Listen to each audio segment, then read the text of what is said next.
Today, I want to walk you through a set of science-backed tools, some behavioral, some physiological, and some psychological, that can help manage two of the most pervasive challenges many of us face today: stress and addiction.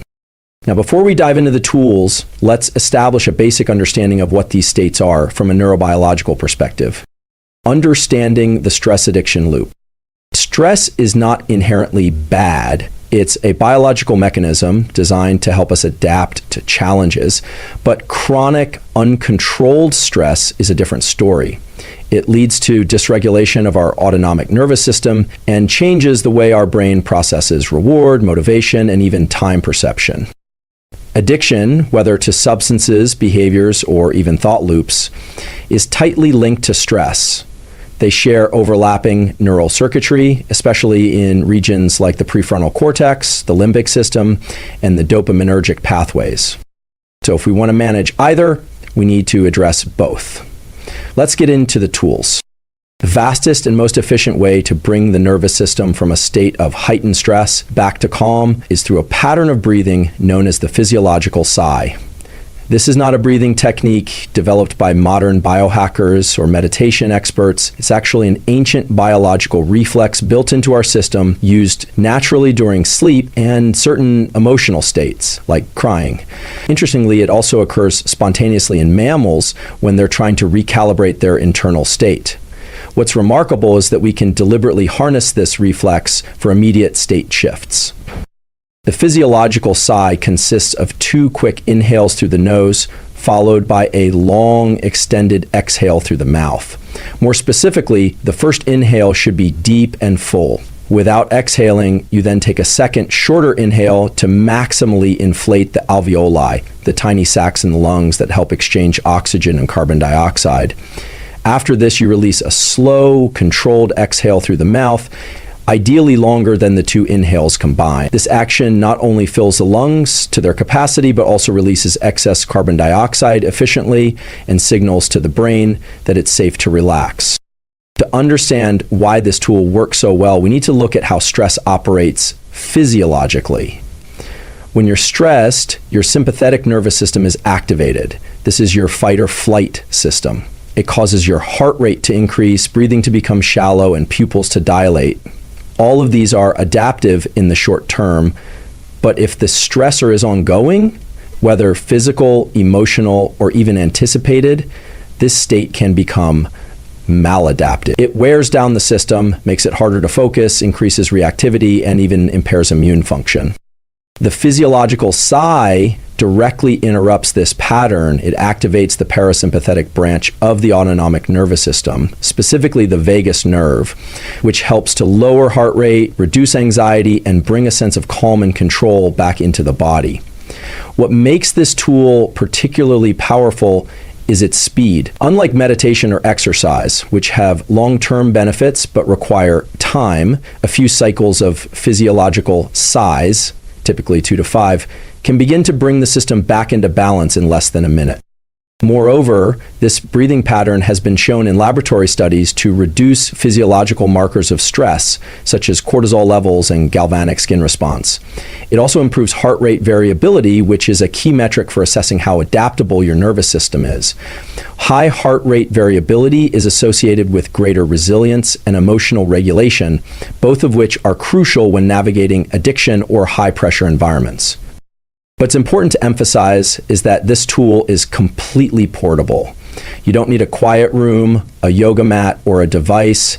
You can do it in your car, during a stressful meeting, before an important conversation, or even while standing in line.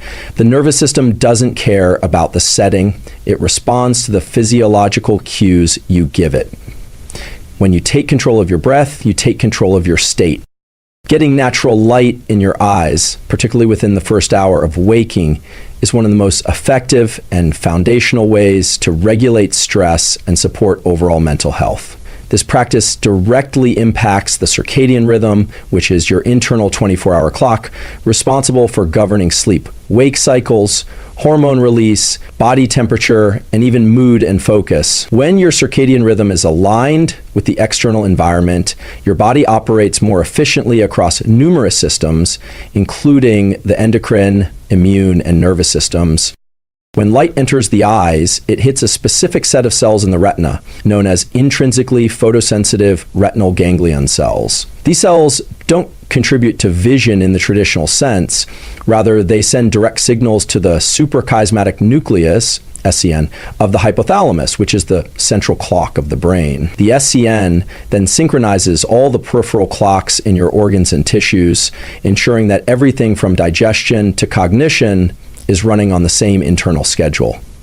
Early light exposure is critical because it sets the timing of this clock, which in turn controls when cortisol peaks and when melatonin is released later in the day to induce sleep. Getting sunlight in the morning, especially within the first 30 to 60 minutes of waking, creates a robust increase in cortisol, which is often misunderstood as a stress hormone, but is in the morning a healthy and necessary alerting signal. A well-timed cortisol pulse helps wake you up, improves your ability to concentrate, and establishes a cascade of neurochemical events that support energy, immune readiness, and even metabolic function. When this early cortisol spike is missing or delayed, such as in people who stay indoors all morning or rely solely on artificial light, the circadian system becomes unstable. This can result in poor sleep, low energy, heightened stress, mood irregularity, and impaired recovery from addictive behaviors. Artificial light, even from bright indoor bulbs, is insufficient to activate these retinal cells with the same intensity or effectiveness as natural sunlight. On a clear day, natural outdoor light can range between 10,000 to 100 zero lux, compared to 500 to 1 zero lux from indoor lighting. Even on a cloudy day, being outside provides vastly more lux than staying indoor. For this reason, it's important to go outside, ideally without sunglasses and without windows or glass between your eyes and the light. Just 10 to 15 minutes is enough for most people, although those in northern latitudes or during winter months may benefit from up to 30 minutes. The effects of early light exposure extend beyond just regulating energy and sleep. Because dopamine-producing neurons in the brain are also modulated by circadian input, getting light at the right time helps support motivation, mood regulation, and reward processing, all of which are key areas affected in individuals managing addiction. Proper circadian alignment strengthens the prefrontal cortex's ability to exert control over impulsive behavior and improves resilience to stressors that might otherwise lead to relapse or emotional dysregulation. Early light exposure is also cumulative in its effects. The more consistently you anchor your day with light in the morning, the more robust and predictable your sleep-wake cycles become. This builds a sense of physiological stability that reduces stress reactivity and improves decision-making. Managing dopamine effectively is a crucial part of both stress regulation and addiction recovery. Dopamine is often referred to as the reward neurotransmitter, but this term is misleading. Dopamine doesn't simply make you feel good. It governs motivation, pursuit, craving, and reinforcement. It drives the desire to act and shapes your perception of what's worth pursuing. In the context of stress and addiction, dysregulated dopamine signaling leads to impulsivity, an inability to delay gratification, and a diminished capacity to find meaning in ordinary or effortful experiences. Therefore, developing the ability to consciously manage when and how dopamine is released becomes an essential tool. One of the core strategies for healthy dopamine regulation is moving away from passive, high-frequency dopamine stimulation and toward what's called effort-based reward. In modern environments, dopamine is easily hijacked by behaviors that provide quick but unsustainable pleasure, like scrolling social media, consuming sugar-rich foods, gaming, or using substances. These behaviors produce sharp spikes in dopamine, followed by equally sharp dips, which leave the brain in a state of deficiency. That post-spike drop is when cravings intensify and when stress becomes harder to manage. Over time, repeated exposure to these fast dopamine sources reduces the sensitivity of dopamine receptors, meaning that even things that used to be enjoyable start to feel less rewarding. To counter this, a more adaptive approach involves intentionally reducing or even eliminating reliance on passive dopamine triggers. This could mean taking breaks from screens, abstaining from highly processed foods, or engaging in periods of what's called dopamine detox or dopamine resets, where one avoids non-essential stimulation for a short period. During these windows, the goal is to allow the baseline level of dopamine to recover and to resensitize the system so that natural, slower forms of reward, like exercise, learning, or deep conversation, can once again feel meaningful. Equally important is building routines that involve effort-based dopamine release. Physical exercise is a prime example. Activities like resistance training, cardiovascular movement, or endurance work increase dopamine, but in a way that's tethered to effort and delayed gratification. This type of release strengthens the neural pathways responsible for long-term motivation and reduces reliance on quick fixes. Cold exposure is another powerful tool. Brief exposure to cold, like taking a cold shower or stepping into cold water, creates a dopamine increase that not only lasts much longer than most drug-induced spikes, but is also closely tied to voluntary discomfort and self-discipline. These methods train the brain to associate dopamine with challenge and perseverance rather than ease and escape. Another key practice is to begin noticing the difference between pleasure and joy. Pleasure is short-lived, often externally driven, and tied to dopamine spikes. Joy, on the other hand, is slower, more sustainable, and often emerges from internal alignment or meaningful engagement. When people start to track their internal state after different types of activities, they begin to develop awareness around which experiences truly restore them and which simply mask underlying stress or emptiness.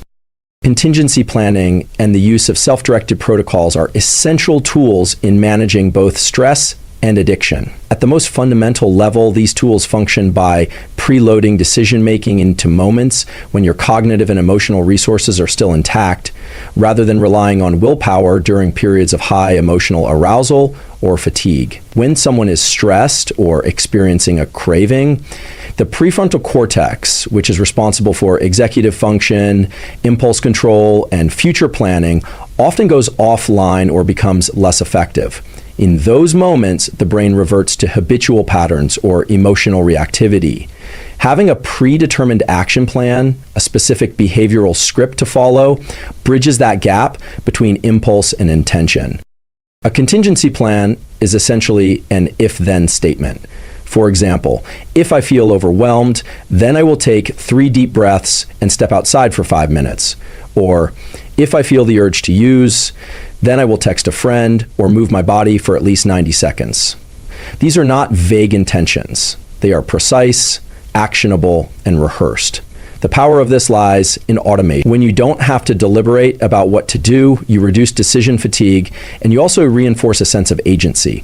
That sense of control, even if it's over something small, is a key buffer against helplessness, which is often the emotional terrain where stress and addictive behaviors thrive. In neuroscience terms, these types of protocols strengthen the connectivity between the prefrontal cortex and subcortical structures like the amygdala and the nucleus accumbens. When that connection is strong, you become better at interrupting compulsive loops and redirecting your behavior towards something more adaptive. Each time you implement a successful if-then plan, even if it only delays the undesired behavior, you're engaging in what's called top-down regulation. Over time, this increases your capacity for self-regulation, and it rewires your brain to favor intentional action over automatic reaction. There's also a psychological benefit to using these protocols. They reduce the ambiguity in stressful or triggering situations. Ambiguity is one of the biggest stress amplifiers. When you don't know what to do, your brain registers that uncertainty as a threat, which ramps up physiological arousal. By installing a clear, concrete response, you remove that ambiguity, which can lower stress before the situation even escalates. You're essentially telling your brain, we've been here before and we know what to do. It's also worth noting that the effectiveness of these protocols increases with rehearsal. Writing them down, speaking them out loud, and even visualizing yourself executing them enhances the neural imprint. This is similar to mental rehearsal techniques used by elite athletes and military personnel to ensure optimal performance under pressure. When a stressful or triggering situation arises, you're not improvising, you're executing a plan you've practiced. This increases the probability of following through and makes each success more reinforcing to the nervous system. Self-directed protocols don't need to be complicated. In fact, simplicity is often what makes them so effective. They should be quick to implement, easy to remember, and tailored to the individual's specific stressors or triggers. Over time, the consistency of using these tools becomes part of a self-regulatory loop. Non-sleep deep rest, or NSDR, is a category of tools that includes practices such as yoga nidra and certain types of guided hypnosis. These techniques are designed to place the brain and body into a state that is physiologically distinct from sleep, yet deeply restorative. NSDR is particularly valuable for people dealing with chronic stress or recovering from addiction because it facilitates access to brain states that promote healing, neuroplasticity, and cognitive control. Unlike traditional sleep, which follows a circadian rhythm and requires a specific neurochemical environment, NSDR can be practiced at any time of day and does not rely on falling asleep to deliver its benefits. At a neural level, NSDR protocols guide the brain into a state of high parasympathetic tone and low-frequency brainwave activity, typically in the theta range. This is the same range observed during deep meditation, light sleep, and moments of intense creative insight. Entering this state shifts the autonomic nervous system away from fight-or-flight reactivity and into a recovery-focused mode. The physiological markers of this shift include reduced heart rate, increased heart rate variability, decreased cortisol levels, and an increase in activity in brain regions associated with introspection and emotional regulation, such as the medial prefrontal cortex and the anterior cingulate cortex. The mechanisms by which NCRD supports recovery from stress and addiction are multifaceted. First, it enhances neuroplasticity, the brain's ability to form new connections and rewire itself in response to experience. When you're recovering from a highly stressful event or breaking an addictive pattern, the brain needs to overwrite old associations and build new, more adaptive circuits. Studies have shown that the brain is particularly plastic following states of deep rest or focused attention. NSDR provides a low-resistant entry point into that plasticity window without requiring external stimulation or willpower. Second, NSDR helps recalibrate the brain's relationship to time and craving. In stress and addiction, time perception becomes distorted. The future feels either threatening or irrelevant, and the present moment becomes overwhelming or dissatisfying. NSDR slows this internal clock, allowing the nervous system to experience a sense of spaciousness and safety. This gives the individual more leverage to interrupt compulsive loops and gain insight into behavioral triggers. In practical terms, NSDR protocols can be as short as 10 minutes or as long as 45 minutes. They often involve lying down in a comfortable position, closing the eyes, and following a sequence of verbal cues that guide the attention through different parts of the body or imagined environments. This process creates a dissociation from the default mode network, the part of the brain active during self-referential thinking and rumination, which can provide temporary relief from the mental loops that often accompany stress and addiction. Over time, repeated practice of NSDR trains the nervous system to return to baseline more quickly after activation, and it improves the quality of actual sleep, which is critical for long-term resilience and behavioral change. Another unique benefit of NSDR is its portability and accessibility. It requires no special equipment, medication, or setting. It can be practiced at home, during a lunch break, or even in a parked car with headphones and a recorded. This is why taking a warm bath or shower 60 to 90 minutes before bed can actually help with falling asleep. It initiates a heat dump at the surface of the body, which cools the core and signals readiness for sleep. The sleep environment itself should be cool, quiet, and dark, as even low-level noise or light exposure can fragment sleep and prevent deep restoration. Sleep debt, missing sleep across several nights, has cumulative effects. It increases amygdala reactivity, reduces glucose metabolism in the frontal cortex, and heightens sensitivity to stress and negative stimuli. For people in recovery or dealing with chronic stress,